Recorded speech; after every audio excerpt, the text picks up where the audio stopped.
Don't fret so, your grace, Mrs. Telford advised. You're in a bad way and need your rest. 'Tis not good for ye to stew so. But Martha knew that the Duchess no longer heard, much less understood either of them. She remained somewhere inside herself.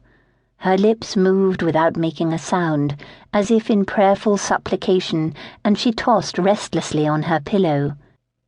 "Don't just stand there. Help me." The midwife scowled at Martha, making her realize she'd been standing motionless, staring at the Duchess. Her mistress did not look well. The housekeeper doubted she would last the night. "Will she live?" Martha whispered. Mrs. Telford sent an appraising glance at the Duchess's face, the harsh lines around her own mouth deepening into grooves. "I don't know, but 'tis not doing her a bit of good, ye standing there like that. 'Tis time to clean the whelp up." Sternly reminded of her duty, Martha pulled away from her mistress's bedside and headed off to bathe the new arrival. His small weight felt good in her arms. She had been unable to bear children herself, at least any that lived beyond their first month, and had been looking forward to having a little one in the house. But when she reached the small antechamber where a bowl of tepid water waited and began to sponge the child off, she couldn't escape a heavy sense of loss. Poor Duchess. Heaven only knew that her life had not been easy since her marriage to the Duke of Greystone. "Mrs. Averson?"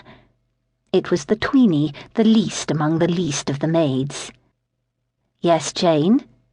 The housekeeper paused from her ministrations to look up at the gangly young girl. Only 12, Jane was all arms and legs and as shy as she was young.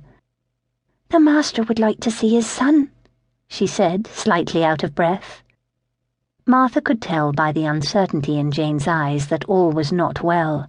So the Duke already knows, she thought, wishing Mrs. Telford had kept her voice down. The walls had ears. Evidently someone had already carried tale of the baby's arm to the master.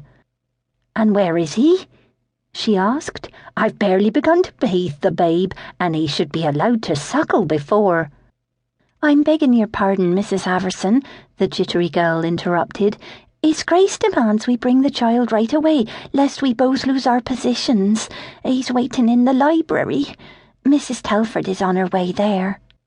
Martha bit her lip and glanced over her shoulder in the direction of the Duchess's room. "Very well, fetch a blanket. It won't do for the babe to catch a chill, poor little love." Albert Kimbolton, Duke of Greystone, was pacing across an exquisite gold and blue Turkish rug when Martha entered. Massive mahogany bookshelves crowded with leather-bound volumes lined 3 walls. They were dusted once a week, though rarely used. A fire crackled comfortably in the fireplace. The midwife sat in a Chippendale chair near a long rectangular table, the fingertips of both hands pressed together, her lips pursed. At Martha's entry, the Duke turned to face her, his brows knitted together, a solid black line atop flashing blue eyes, making Martha shiver as though a cold draught suddenly swept the room. The heir had been born, and she was to present him to his father.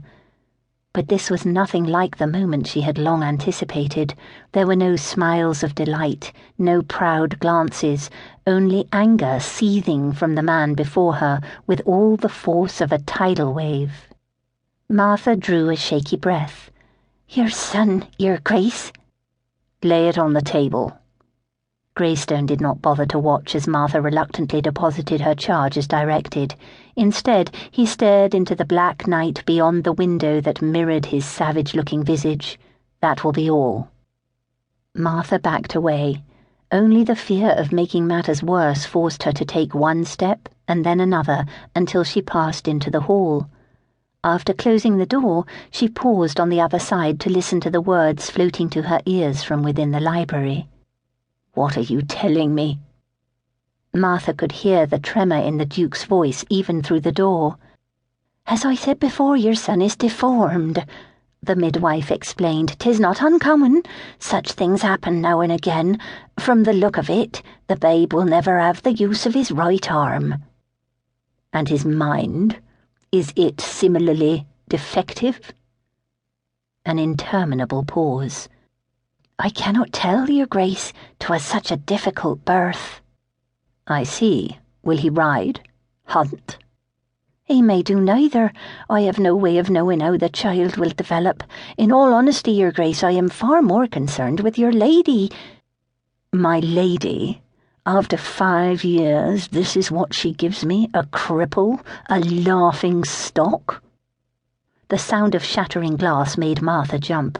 The baby began to wail, and she fought the urge to march in and fetch him. But, your grace, the Duchess had no...